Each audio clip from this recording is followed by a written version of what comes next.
Merci à vous tous d'être présents. Je suis ravi de vous accueillir pour ce webinaire sur l'inclusion numérique.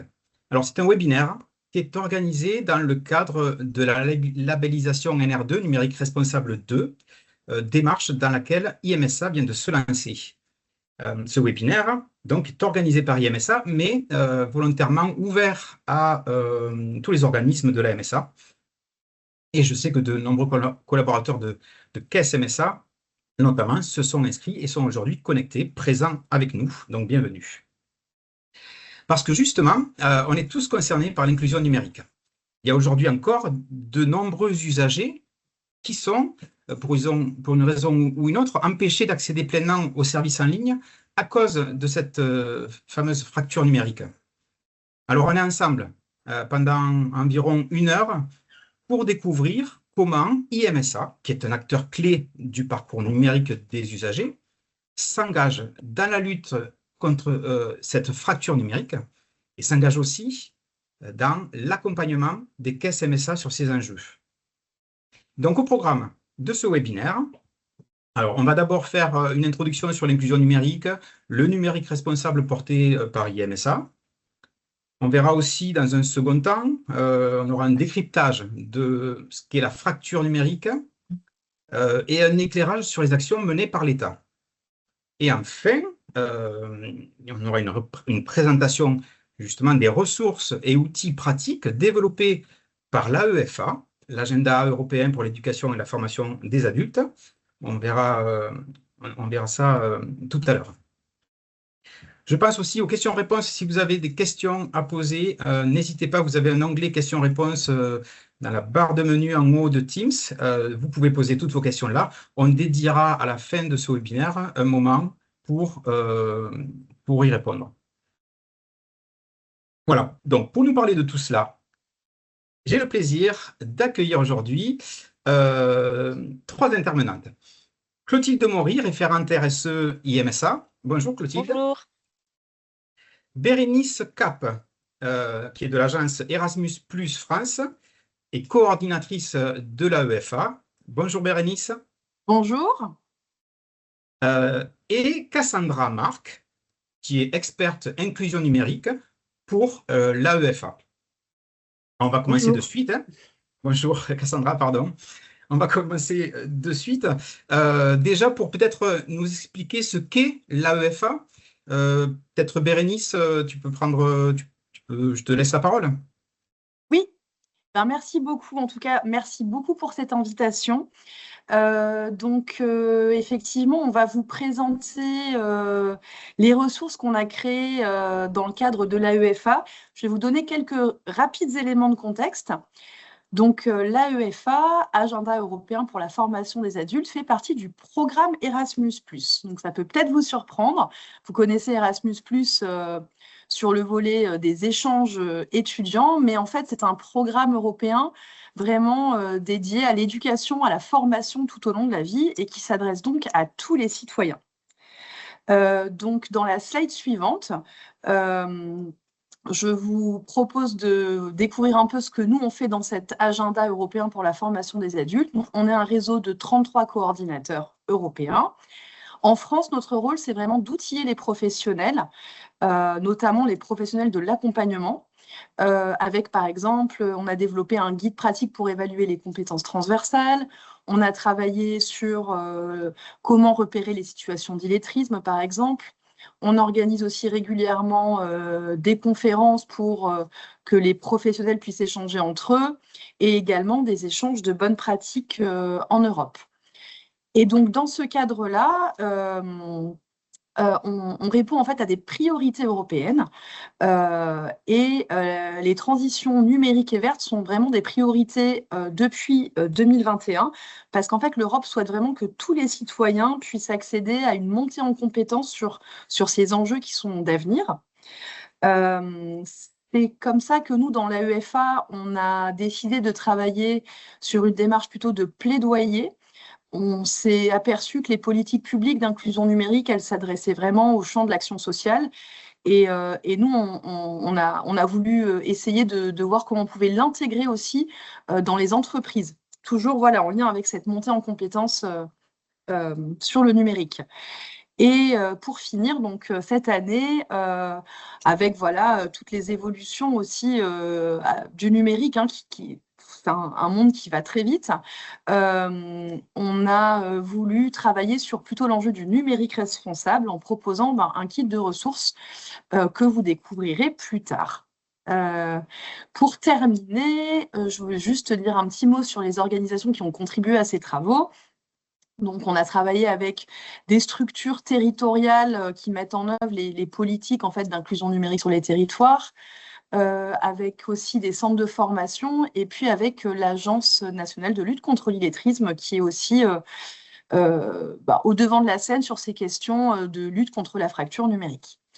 Et je vais maintenant laisser la parole à Clotilde qui va vous expliquer ce qu'est le numérique responsable. Merci déjà Bérénice, merci pour cette précision sur l'AEFA. Et effectivement, Clotilde, je le disais en introduction, IMSA porte le numérique responsable avec sa labellisation de niveau 1 aujourd'hui et le projet de labellisation d'aller chercher le niveau 2. Est-ce que tu peux nous rappeler ce qu'est le numérique responsable et peut-être expliquer aussi le lien entre l'inclusion numérique et le numérique responsable? Oui, merci beaucoup Jérôme. Merci Bérénice pour cette introduction sur l'AEFA. Alors pour essayer de vous dire ça de façon très rapide, en fait le numérique n'est pas du tout immatériel. Ça a des impacts notamment sur l'environnement, ça a des impacts sociaux et ça a des impacts géopolitiques. Alors l'idée là, c'est pas forcément de vous lire la slide, mais éventuellement si vous voulez l'avoir à disposition, on pourra vous la redonner, sinon vous pourrez la regarder sur le replay. Il y a quelques chiffres clés, notamment il faut savoir que sur les impacts sociaux, il y a des impacts à tous les niveaux, de la fabrication, de l'usage à la fin de vie. Et sur l'usage, effectivement, on va y retrouver cette problématique qui est liée à l'inclusion numérique. Mais pour comprendre un peu sur la slide de l'après, en fait, l'objectif du numérique responsable, c'est de permettre à ce que ce numérique soit moins impactant, qu'on puisse continuer à l'utiliser en réduisant vraiment les impacts sociaux, environnementaux et les impacts qui sont liés à la géopolitique. Donc, notre but à nous chez IMSA, en fait, c'est de pouvoir continuer à exercer notre métier. Et pour ça, comme on sait qu'il y a des enjeux qui sont très forts et que c'est pas la peine de revenir sur les impacts environnementaux de la planète, on les connaît tous, on sait qu'il y a des enjeux qui sont très graves aujourd'hui. Notre but, c'est de répondre à cette fameuse question des 3 U. Est-ce que le numérique qu'on va utiliser et développer sera utile, utilisé et utilisable? Et l'objectif, c'est de poser cette question à tous les nouveaux projets numériques que nous, on va pouvoir fournir. Et notre but, c'est d'avoir un numérique qui soit durable dans le temps et qui va s'adapter au mieux à ces contraintes écologiques et sociales. Et ce qu'on peut comprendre, parce que je sais qu'il y a certains qui sont référents RSE aujourd'hui chez la MSA, c'est qu'en fait, le numérique responsable, qui s'appelle responsabilité numérique d'entreprise, quand il est impliqué à l'entreprise, en fait, c'est la problématique du développement durable au niveau du secteur du numérique. Et donc, ça s'inclut totalement, en fait, ça appartient totalement à la RSE. Donc, on a vraiment ces 3 volets, environnement, sociétal, social, et ça fonctionne vraiment de la même façon. Donc, comme l'a dit Jérôme juste avant, on a déjà le NR1 chez IMSA depuis 2023 et notre objectif, c'est d'avoir ce NR2 pour début 2026. Donc, pour info, on a déjà déposé tout notre dossier, on a un audit en décembre et donc on espère avoir une réponse favorable pour février 2026. Donc, en tant qu'informatique de la RSA, c'est pour ça que nous, on porte vraiment de façon forte cette notion de responsabilité numérique. Et donc, comme on l'a dit, comme il y a tout un volet social dans le numérique responsable, l'inclusion numérique fait totalement partie de ces enjeux sociaux du numérique responsable. Et quand on parle d'inclusion numérique, en fait, on va parler de 2 grands volets. Le volet accessibilité et le volet lutte contre la fracture numérique. Donc l'accessibilité, en fait, IMSA, on est obligé au niveau de la loi 2005, la loi handicap, d'avoir des services qui sont accessible pour toutes et tous. Donc, on a recruté notamment un expert accessibilité numérique. On est à travers une communauté A11Y, donc Accessibility, avec la CCMSA. On est en train d'auditer nos services essentiels et notre objectif, c'est d'être complètement conforme au RG2A. Le RG2A, c'est le règlement général de l'amélioration de l'accessibilité, qui est le référentiel d'État sur l'accessibilité. Et donc, pour ça, on a notamment eu une aide de la DINUM qui va nous aider à vraiment, dès 2026, à avoir un fort impact sur cette amélioration de notre accessibilité. Et donc, le deuxième volet, en fait, va être sur le sujet de la lutte contre la fracture numérique. Et donc là, ça va être un peu plus la suite de ce webinaire, de vous expliquer concrètement qu'est-ce que c'est quand on parle de fracture numérique. Effectivement. Et alors, il y a beaucoup d'idées reçues sur la fracture numérique. Pour aller à l'encontre de ces idées reçues et peut-être remettre un message clair sur ce qu'est la fracture numérique, je sais que Cassandra, tu nous as préparé un quiz sur le sujet. Est-ce qu'on peut le lancer? Oui, bonjour, merci pour le lancement. Donc effectivement, c'est vrai que l'inclusion numérique, en tout cas la fracture numérique, il y a beaucoup d'idées reçues. On a une perception parfois qui est faussée. Donc avec ce quiz, voilà, ça va nous permettre un peu de s'intégrer dans le sujet. Alors il y a une première question qu'on vous a préparée. Savez-vous le nombre de personnes en France qui sont en difficulté avec le numérique? Alors, vous avez le questionnaire qui normalement s'affiche sur votre écran et il vous suffit de cocher la case qui correspond, d'après vous, à la bonne réponse. Et normalement, vous avez les stats des réponses Super. au quiz. Donc effectivement, en France, on est sur un nombre assez important. Ça représente un Français sur 5. Donc c'est quand même beaucoup. Donc imaginez-vous dans votre entourage, auprès de vos proches, et ben en fait, il y a une personne sur 5 qui est en difficulté avec le numérique. Donc on y reviendra un peu plus tard, des personnes en situation d'électronisme. Il y a plusieurs volets dans l'inclusion numérique et la fracture numérique. Donc voilà, on y reviendra un peu plus tard et ça vous permettra un peu de comprendre ces difficultés d'accès. Et donc, on va continuer par une deuxième question qui est, selon vous, quel est le public le plus touché par l'électronisme? Ah. Pas mal. Donc, effectivement, c'est tout le monde.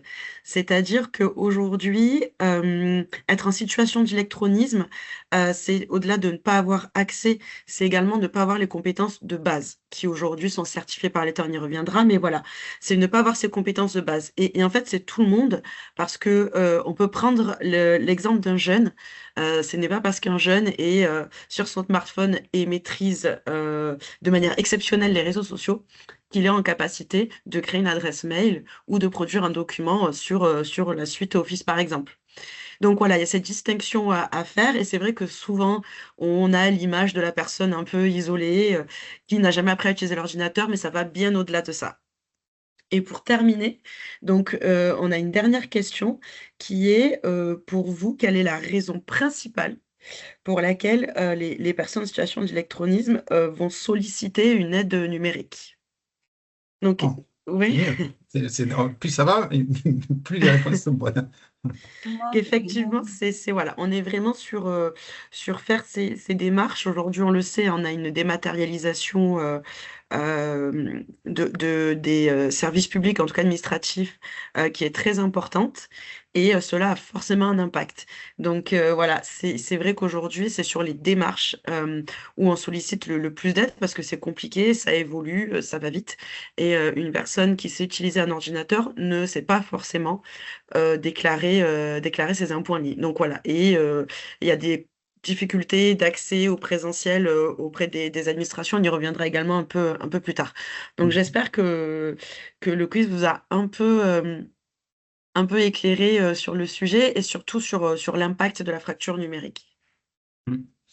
Oui, c'est important parce que pour lutter contre la fracture numérique, il vaut mieux la comprendre. Alors, Est-ce que, Cassandra, on va continuer ensemble, est-ce que tu pourrais nous expliquer concrètement ce qu'est la fracture numérique et aussi comment l'État a travaillé jusqu'à présent sur ce sujet? Donc effectivement, on va commencer par définir la fracture numérique. Donc la fracture numérique, c'est un ensemble d'inégalités. Donc c'est une inégalité liée à l'accès à l'équipement, c'est-à-dire à la connexion Internet, c'est-à-dire à l'ordinateur, au smartphone. Il y a également des inégalités liées à la compétence qui est la maîtrise de l'outil. C'est comment, quelles sont les compétences de base aujourd'hui qui sont nécessaires pour utiliser un outil informatique. Et également des inégalités d'usage où on n'a pas forcément la même capacité à utiliser l'outil, hein, surtout les opportunités que cela nous offre. Donc ça peut concerner des personnes, des groupes sociaux, des territoires, parce que l'inégalité, elle se fait aussi à l'échelle d'un territoire. Et c'est un enjeu qui est très, très important puisqu'aujourd'hui, justement, la fracture numérique, on parle d'inégalité, donc cet enjeu est très important, si on souhaite embarquer, toute une société ensemble. Donc comme je l'expliquais, donc maintenant qu'on a défini, la fracture numérique, la question c'est comment la réduire et surtout pourquoi? Donc c'est un enjeu qui est aujourd'hui majeur à 3 niveaux. On a un enjeu social, c'est-à-dire qu'aujourd'hui, pouvoir utiliser, un outil numérique, c'est avoir accès aux droits, aux soins, à l'éducation. On le voit, hein, avec l'éducation nationale qui dématérialise, l'accès aux devoirs. Donc voilà, par exemple, ne pas avoir accès à un outil informatique, voilà, ça crée quand même, de grosses disparités et également cette question, bah, d'autonomie, et de dignité. Par l'outil numérique, je suis plus autonome, par, l'outil numérique, je peux gérer moi-même, par exemple, mon administratif. Il y a un deuxième volet qui, lui, est plus lié à l'enjeu professionnel, où bah, vous pouvez le voir vous aussi, hein, dans l'entreprise aujourd'hui, on a le télétravail qui peut impacter l'usage de Teams, on échange par mail. C'est aussi pouvoir être productif, pouvoir gagner un peu de temps et pouvoir collaborer. Et ne pas avoir la maîtrise des usages de base dans le milieu professionnel, ça peut créer, encore une fois, de grosses disparités et surtout, on peut se sentir aussi stigmatisé. Et ensuite, le dernier enjeu qui est éthique et démocratique. Donc, Clotilde en parlait un peu, hein, ça va, le numérique responsable, en tout cas la fracture numérique, ça va au-delà de l'image qu'on peut avoir. Donc, c'est toute la compréhension d'un monde aujourd'hui qui est dématérialisé. C'est des citoyens qui n'ont pas accès aux outils du quotidien, qui n'ont pas accès à l'information. Je peux prendre l'exemple d'une personne qui ne sait pas déclarer en ligne ses soins. En fait, c'est une personne qui ne va pas se faire rembourser par sa mutuelle. Donc voilà, ça va au-delà le simple fait de pouvoir rédiger un mail ou pas. Ça va bien au-delà de ça. Donc, pour avoir une vision un peu globale de la fracture numérique, il y a eu une certaine chronologie. Donc, comme on l'expliquait, l'État a bien évidemment mis en place des plans. En tout cas, il y a eu différentes phases. Donc, avant d'entrer un peu dans le vif du sujet et que je vous présente un peu les solutions, en tout cas ce qui a été identifié, les solutions qui ont été identifiées. Voilà, donc petit tour sur une frise chronologique. Dès 2016, l'État a décidé d'adopter une république numérique. Donc, c'est-à-dire que c'est une loi qui a permis d'ancrer dans la vision, en tout cas, de la France, dans la vision nationale, le numérique en tout point. Donc, ça a été la base, en tout cas, de la mise en place de différents plans, notamment celui pour le numérique inclusif dès 2018, où on a un ministre qui s'est saisi du sujet et qui a dit, OK, on va dématérialiser, on va digitaliser. Maintenant, comment embarquer ces personnes-là qui n'ont pas accès au numérique et qui sont en difficulté? Et donc ce plan national pour le numérique inclusif a permis de développer des outils et des structures. J'y reviendrai un peu plus tard, mais notamment comme le PIX et les hubs. Donc, on est vraiment sur un temps fort de l'apprentissage du numérique. Et dès 2020, on a eu une aide, on va dire, un peu boostée, si je peux me permettre, dans le cas du Covid et du plan de relance qui a été proposé. On l'a vu, le Covid, ça a créé encore plus d'inégalités. L'accès à l'éducation, maintenir le contact avec sa famille. Donc, en fait, ça s'est tellement creusé, l'écart s'est tellement creusé que l'État a souhaité intégrer justement le numérique inclusif dans ce plan France Relance et qui a permis entre 2020 et 2022 de développer des temps forts, des conseillers numériques, des aidants, de développer les structures permettant l'accès au numérique, permettre à tous les citoyens d'y avoir accès et il faut le dire aussi pour les citoyens accès de manière gratuite. Et ensuite, depuis 2022, il y a un état des lieux qui a été fait, il y a des évolutions. On est rentré dans un deuxième volet de France Numérique Ensemble, où les bases ont été posées depuis 2018. On a pu aussi avoir du recul, voir ce qui fonctionnait, ce qui fonctionnait pas, là où les citoyens avaient le plus de besoins. Et aujourd'hui, on part sur une nouvelle orientation stratégique de la part de l'État et qui, malheureusement, aujourd'hui apporte un peu moins de financement sur ce sujet-là. Donc effectivement, comme on l'expliquait, le tout n'est pas de poser les problèmes et de démoraliser tout le monde. Bien évidemment, il y a un plan qui a été mis en place, comme je l'expliquais, depuis 2018 et qui a permis de mettre en exergue certaines difficultés, mais aussi de trouver des solutions et de mettre en place des objectifs qui étaient concrets.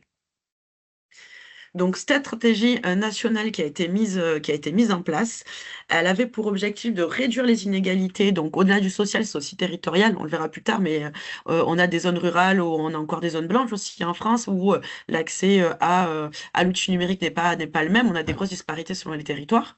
On a aussi pour objectif avec cette stratégie nationale d'assurer l'inclusion numérique de toutes les catégories de la population. Donc, c'est... Oula, pardon. Pardon, excusez-moi.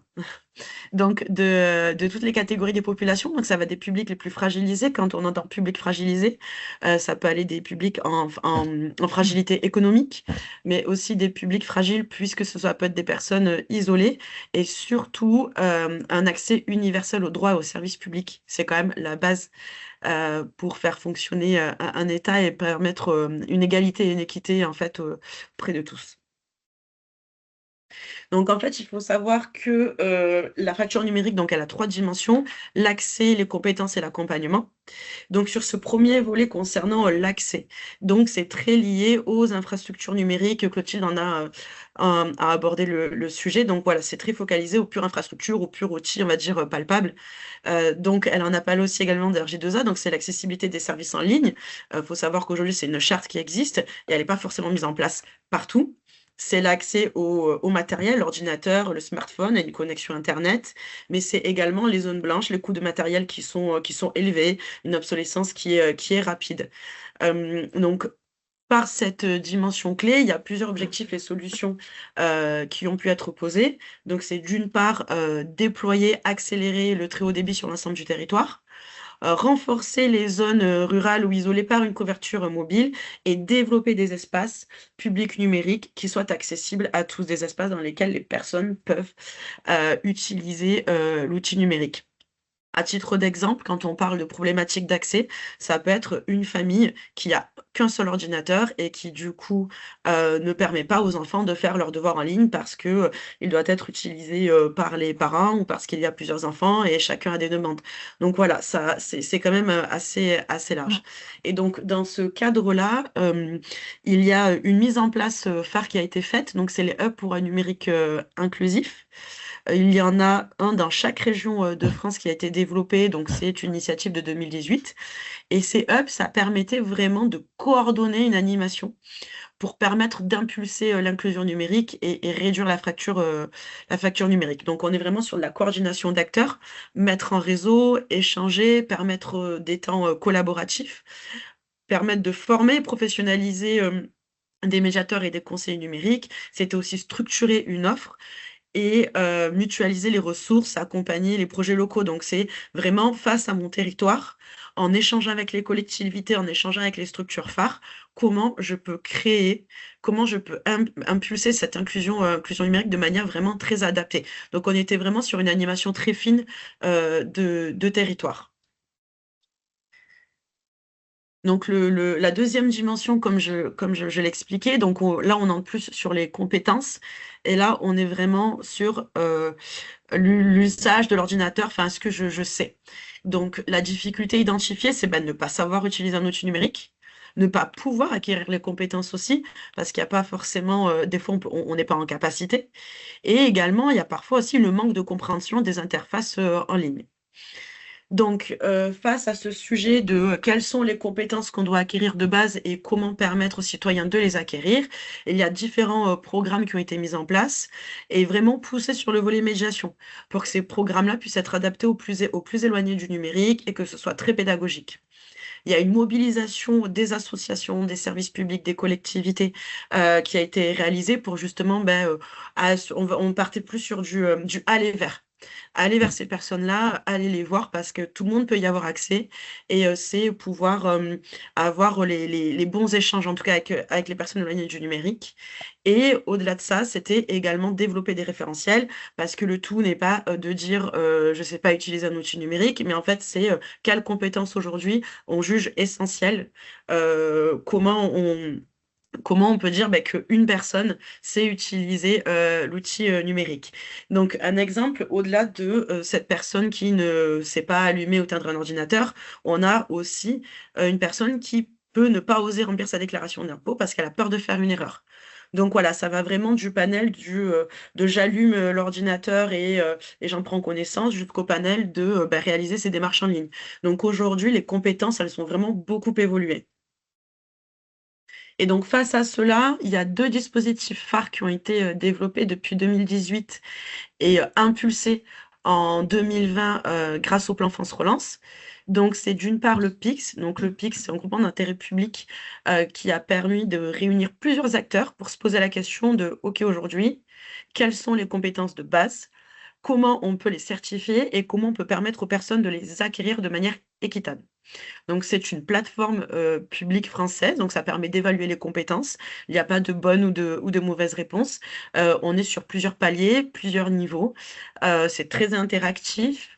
Ça permet à la fois de s'auto-former, mais on peut aussi avoir accès à cette plateforme, avec, des formateurs. Cette certification, elle est officielle, c'est-à-dire qu'aujourd'hui, tout le monde peut aller sur Pix, faire les cours, donc c'est plutôt du e-learning, mais faire les cours, répondre aux questions et acquérir son niveau, évoluer. Et ça va vraiment du niveau de base jusqu'à un niveau quand même plutôt évolué, puisqu'il faut savoir que le PIX là, c'est la certification de base obligatoire des conseillers numériques, qui est le deuxième dispositif. Donc les conseillers numériques, ça a été plutôt créé en 2020, grâce au plan de relance, où on a permis, donc c'était 4 000 conseillers numériques en France, donc c'est quand même, c'est pas mal.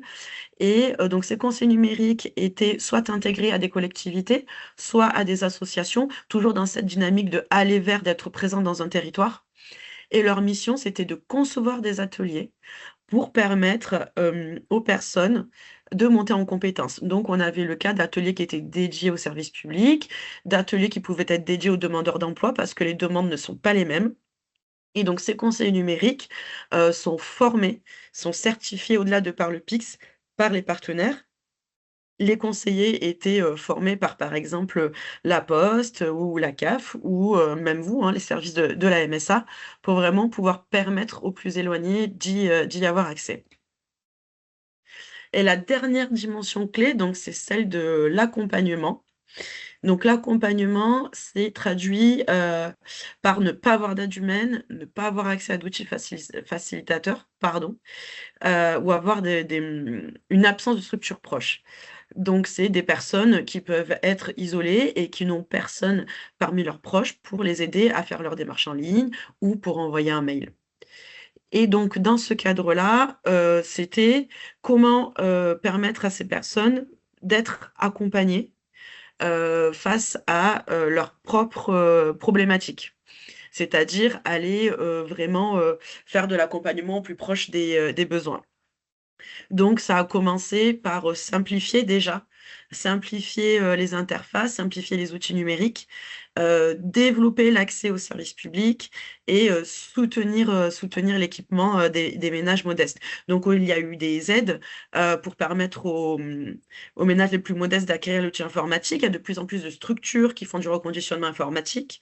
On a de plus en plus d'espaces de proximité qui se créent et qui permettent aux citoyens d'avoir accès aux services administratifs. Et on a également ces conseillers numériques qui sont de plus en plus présents sur le territoire pour permettre d'accompagner les personnes de manière individuelle. Et donc, en exemple, ça peut être une personne qui s'est fait une fois arnaquer, qui depuis n'ose plus du tout utiliser Internet. Donc, c'est comment on va l'accompagner pour lui permettre de reprendre confiance et d'avoir un certain recul sur l'usage du numérique. Et dans ce cadre-là, donc il y a un dispositif phare dont la MSA fait partie, ce sont les maisons France Service. Donc ça a été la création de vrais lieux d'accueil où tout le monde peut venir.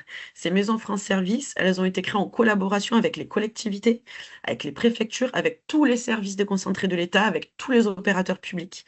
Chaque maison France Service doit répondre à un certain nombre de critères et est située dans des espaces qui ont été réfléchis. Donc, d'une part, ça permet d'accompagner dans les démarches administratives. Donc, la personne, en tout cas, ce sont souvent les conseillers numériques qui sont présents, mais il peut y avoir des médiateurs, c'est pouvoir gérer des situations liées à la dématérialisation, réaliser les démarches, notamment celles qui sont liées à France Connect. Au-delà des démarches administratives, c'est pouvoir apprendre à utiliser l'ordinateur. On a des ateliers, on a des temps individuels. On peut retrouver des ateliers sur créer une adresse mail, retrouver d'autres ateliers sur utiliser LibreOffice. Donc voilà, c'est quand même assez large. Et aussi, ces maisons France Service qui réunissent tous les opérateurs d'État. Ça permet d'avoir dans un seul et même lieu accès aux bases de la citoyenneté, hein, puisque on parle quand même de l'accès aux soins, de l'accès à la connaissance, de l'accès parfois aussi aux aides qui sont financières, les déclarations d'impôts. Donc voilà, on est vraiment sur comment réunir en un même lieu tous ces opérateurs-là et par le biais d'un conseiller, d'un médiateur qui peut nous expliquer, qui peut nous apprendre et qui peut nous accompagner. Donc ça permet effectivement d'éviter les multiples déplacements et d'avoir droit à ces opérateurs nationaux dans un seul et même lieu. Voilà, c'est beaucoup de contenu, beaucoup d'informations.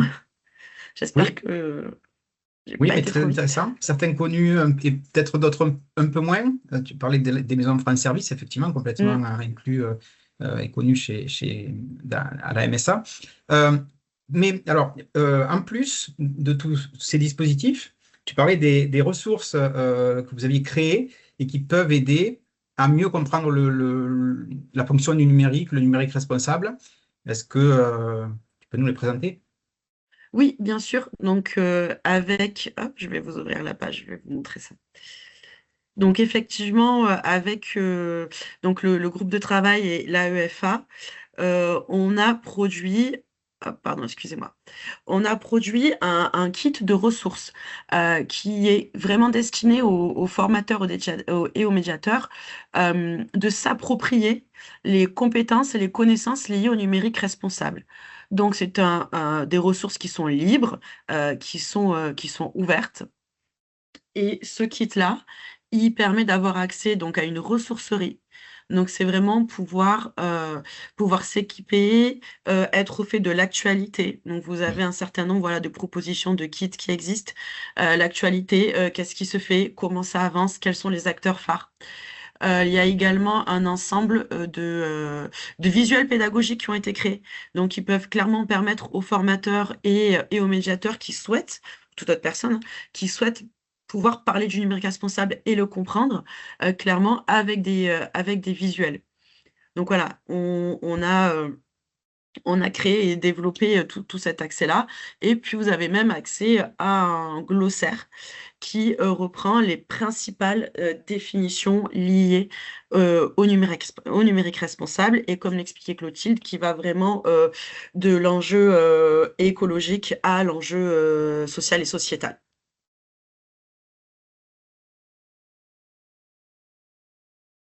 Voilà, pardon. Ok, merci. Je vois qu'il y a eu Merci un pour cette présentation. Si vous avez des questions, n'hésitez pas, je le rappelle. Vous pouvez les poser dans l'onglet questions-réponses en haut dans Teams. On y répondra, alors on va plus y répondre là maintenant, mais on peut y répondre aussi en fin de webinaire. Je vais peut-être laisser du coup la parole à Clotilde pour... Oui, merci beaucoup.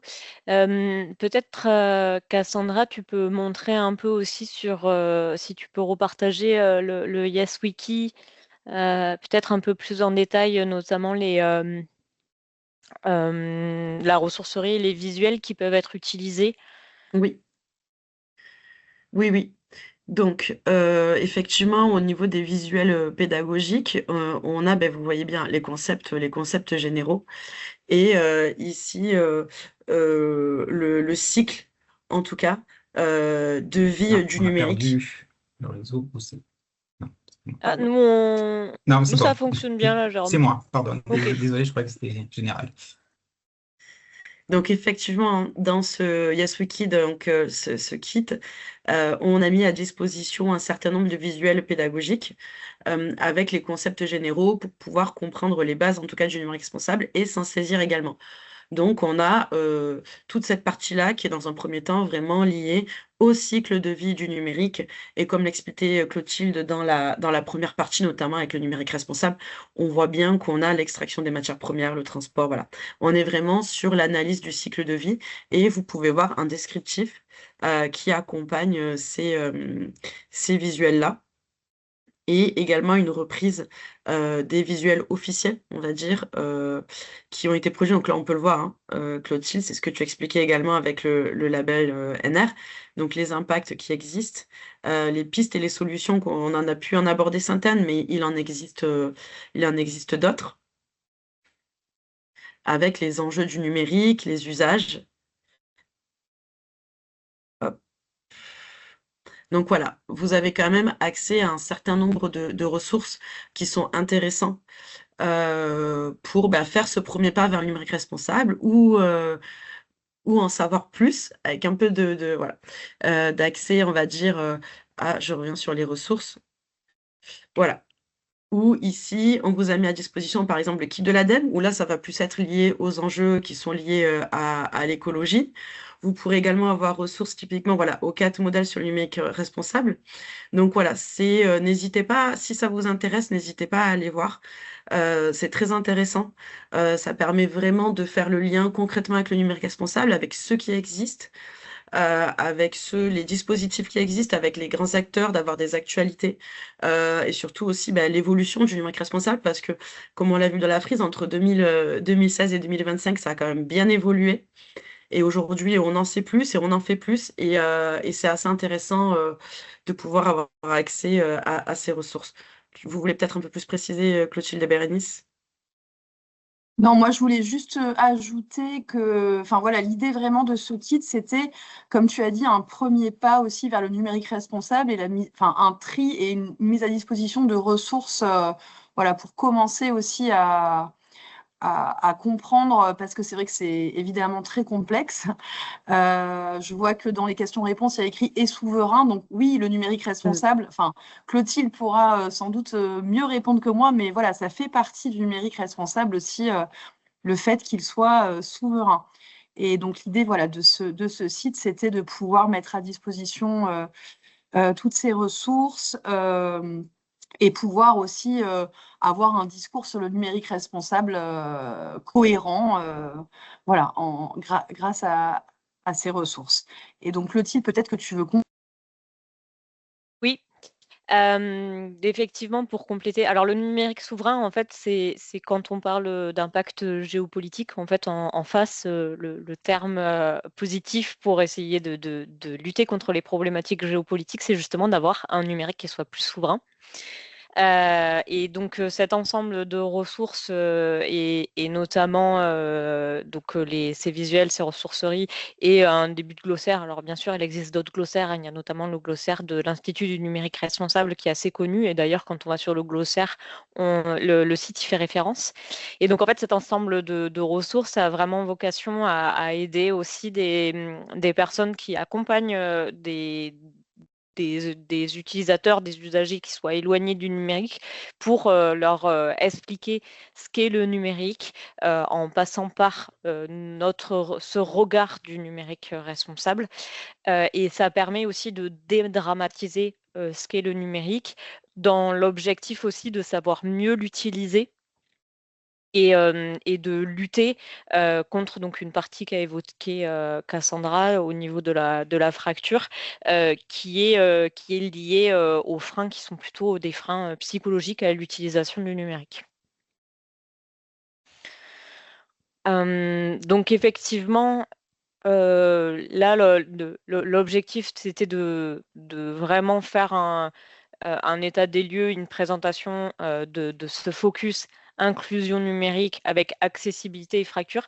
D'ailleurs, Cassandra, si tu descends un peu, on peut aller voir sur la slide, pas la slide, l'image accessibilité, je crois, handicap notamment, il y a une image assez intéressante. Si tu descends un petit peu. Donc voilà, là l'inclusion numérique qu'a évoqué Cassandra ici avec une de slides d'Emmaüs Connect qui était sortie en 2019 avec ces éléments. Et effectivement, voilà l'importance de l'accessibilité, le fait aussi de comprendre que l'accessibilité a été à la base réfléchie pour les personnes en situation de handicap, mais au final, ça sert à toutes et tous, puisque cette ressource du Good Design Playbook montre que quoi qu'il arrive, on sera forcément à un moment de notre vie en situation de handicap, que ça soit du permanent, du temporaire, du situationnel ou du vieillissement, puisque le handicap situationnel, ça peut être aussi avoir un bébé dans les bras et donc ne pas pouvoir être en utilisation dite normale de notre environnement. Donc c'est vrai que IMSA, nous, on a vraiment, comme je le disais au début, ce rôle au niveau de cette sujet d'accessibilité sur lequel pour nous c'est vraiment très important d'améliorer notre accessibilité des sites et de nos services. Donc on a aussi tout ce travail autour d'un numérique plus responsable avec donc cet aspect social et aussi l'aspect environnemental où on est notamment avec un sujet sur l'éco-conception de nos sites internet, mais ça va jusqu'à la réflexion de nos data centers pour réduire notamment leur consommation. Donc on a une vision très très globale et la labellisation nous permet vraiment d'avoir un outil de pilotage pour pouvoir vous fournir aussi au niveau des caisses un numérique qui soit beaucoup plus cohérent avec les valeurs de la MSA. On a une question sur à partir de quel moment on peut se considérer comme inclus numériquement? Est-ce que vous Inclus avez... numériquement? Ouais. Alors effectivement, donc le sujet a été abordé. Alors il y a plein de notions différentes, mais ce qui revient souvent, c'est les compétences de base. Donc j'ai évoqué le PIX tout à l'heure, et le PIX, c'est parti d'un référentiel de aujourd'hui. Quelles compétences on estime essentielles, indispensables pour dire qu'on sait utiliser le numérique. Et en fait, c'est quand on maîtrise ces compétences-là. Alors, la maîtrise des compétences, elle va de plusieurs niveaux, hein. Ça va, voilà, on ne demande pas, je veux dire, la compétence de développement web ne fait pas partie des compétences essentielles. Et dans la maîtrise, par exemple, d'une boîte mail, il y a plusieurs niveaux. Mais c'est un référentiel qui a été créé et c'est la base, voilà, du développement du PIX. Et c'est à ce moment-là, en tout cas, qu'une personne considère qu'elle est en maîtrise de l'outil numérique. Maintenant, ça va vite, ça va extrêmement vite. Et c'est pas parce qu'aujourd'hui, on a ces compétences de base qu'on le sera dans 10 ans. Ça évolue, hein. Donc, c'est-à-dire que quand on voit, tout à l'heure, j'expliquais la complexité de comprendre une interface en ligne. C'est vrai que le numérique évolue très vite. Donc, voilà, c'est pas figé dans le temps. Il y a la notion que tu évoquais aussi, Cassandra, qui sont tout ce qui va être les accès aux droits, tout ce qui va être la collaboration auprès justement des collaborateurs. D'ailleurs, chez IMSA, on a ce qu'on appelle les ROC, les référents outils collaboratifs. Donc, l'idée, c'est de continuer effectivement cet exercice d'apprendre à apprendre pour continuer à utiliser le numérique. Et c'est à partir du moment où on se sent à l'aise et qu'on n'a pas l'impression de soit ne pas réussir à collaborer, soit ne pas réussir à accéder aux droits. Est-ce qu'il existe un outil pour évaluer, c'est une autre question qu'on a dans la question-réponse, un outil pour évaluer l'autonomie numérique d'un panel d'individus? Alors, je préconiserais le PIX, puisque c'est un outil accessible. Par contre, c'est individuel, c'est-à-dire que je crée mon compte et je réponds aux questions et on va me sortir mon niveau. Pour un panel d'individus, Il y a le c'est-à-dire, PIX entreprise et ouais, PIX, Pixorga, ouais, c'est le PIX-Orga parce que, qui permet ouais, de. Pixorga, Donc qui c'est est, en fait l'outil à l'intérieur, c'est un abonnement qui va permettre justement de pouvoir faire passer soit à ses collaborateurs, soit à un ensemble de personnes éloignées. Donc les conseillers numériques, il y en a certains qui peuvent l'utiliser quand ils sont en atelier justement pour pouvoir avoir un niveau des panels d'individus qui vont passer les quiz. Mais le Pixorga est payant. D'accord. Tu me confirmes, hein, Cassandra, je dis pas de bêtises. Oui, oui, oui, oui. Aujourd'hui, il y a Pixorga qui se développe de plus en plus. Je sais que, par exemple, il y a aujourd'hui des branches ou des secteurs particuliers qui travaillent avec Pix pour développer justement un référentiel dédié à des compétences particulières. Donc, je sais que ça se fait dans plusieurs domaines. Donc, c'est-à-dire qu'un secteur d'activité particulier pourra travailler avec Pix on va développer un questionnaire et un référentiel qui sera dédié aux compétences dont on a besoin au sein de ma structure. Et ça se fait de plus en plus, c'est en train de se développer. Encore une fois, on revient à cette idée de aller vers, de s'adapter. Chaque personne est unique, chaque personne a des compétences spécifiques et des compétences et uniques. Et donc, du coup, c'est comment on peut aller accompagner. C'est un peu la base aussi de l'inclusion numérique. C'est pouvoir s'adapter et répondre aux besoins. Il nous reste 10 minutes. C'était Ça y est. parce que l'entreprise, il est payant. Effectivement, nous, on cherche plutôt une solution gratuite Oui. et libre à utiliser. Mais effectivement, aller vers les personnes, c'est intéressant. Mais pour justement leur poser des questions, pour savoir comment les aider, moi, j'essaie de réfléchir à aider à vous aider un petit peu. C'est un peu ça. Parce qu'on ne les connaît pas, ces personnes. Nous. Donc, pour les connaître, on a besoin d'un outil qui permette de nous faire un diagnostic, mais de masse. Donc, les PIC, c'est des solutions individuelles. C'est pas. Oui. C'est des programmes individuels de formation. Donc, ma question elle portait plutôt sur un outil de diagnostic, en fait. Hein. Enfin, c'est un petit questionnaire qui existe.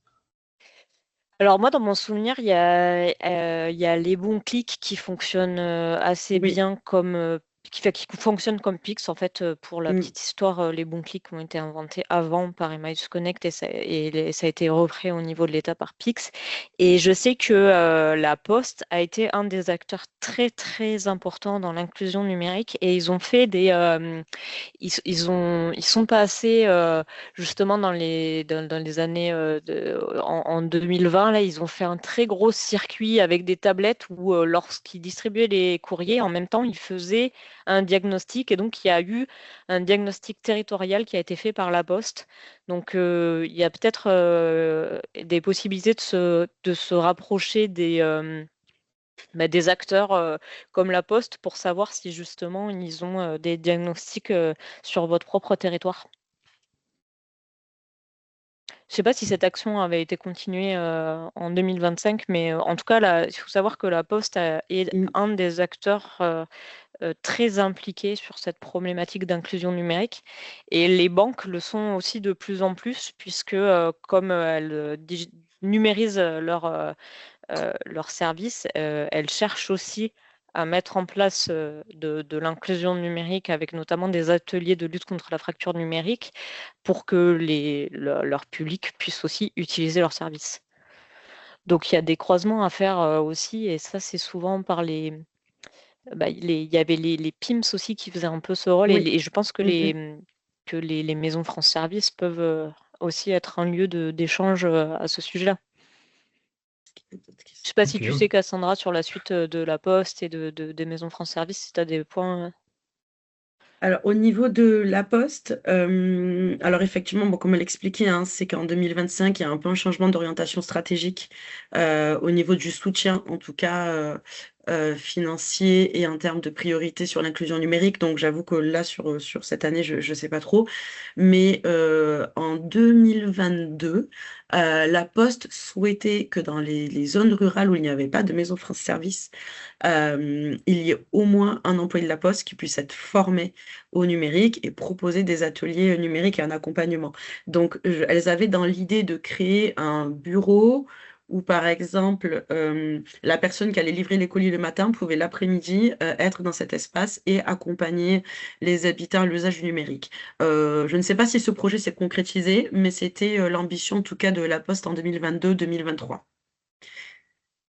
Et concernant les banques, effectivement, hein, ça se fait de plus en plus où les banques vont proposer des ateliers numériques à leurs clients avec un premier niveau, puis un premier niveau de base, puis un deuxième qui sera installer l'application, suivre ses comptes. C'est-à-dire que c'est vrai que des fois, on ne se rend pas forcément compte de l'impact de la non-maîtrise du numérique, mais par exemple, j'ai pu travailler dans des maisons France Service, en tout cas dans des tiers-lieux qui proposaient des ateliers, et avoir le cas de personnes qui venaient tous les mois avec sa pile de courrier administratif, mais qui étaient en incapacité de relier ça à un virement bancaire, de relier ça à un compte en ligne, de pouvoir se connecter, et qui se retrouvaient chaque mois avec des piles et des piles, parce qu'en fait, elles ne savaient pas comment faire et on ne lui proposait pas l'alternative d'aller prendre rendez-vous en venant chez l'opérateur public, puisque même les rendez-vous, la demande se devait se faire en ligne.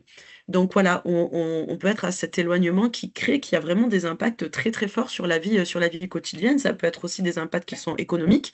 J'ai expliqué de l'accès à l'éducation. Aujourd'hui, on le voit dans tous les établissements scolaires, tout est dématérialisé. Donc une famille qui n'a pas accès à Internet, qui n'a pas accès à l'ordinateur, bah, c'est très compliqué pour les enfants de se maintenir à un niveau d'éducation qui soit égalitaire. Est-ce qu'il y a d'autres questions? Ça, il n'y en a pas d'autres en tout cas. Ah si, pardon, je n'avais pas rafraîchi. Est-ce que les acteurs sociaux sont formés à l'aide numérique? Je serai pour Alors, Cassandra. on a les aidants numériques qui sont formés par les acteurs sociaux. Alors, ça dépend. Alors, il y a un dispositif qui est sorti qui s'appelait Aidant Connect, que tu connais très bien, Clotilde. Oui, c'est pour ça que ça m'a fait rire. Voilà. Et donc, Aidant Connect, alors je vous avoue qu'il y a eu une grosse impulsion, je pense que c'était toujours sous le plan de relance et il y a eu des grosses demandes en 2022-2023. Et l'objectif, c'était par Aidant Connect de former les acteurs sociaux par un programme qui était très court, mais leur permettre d'avoir les bases.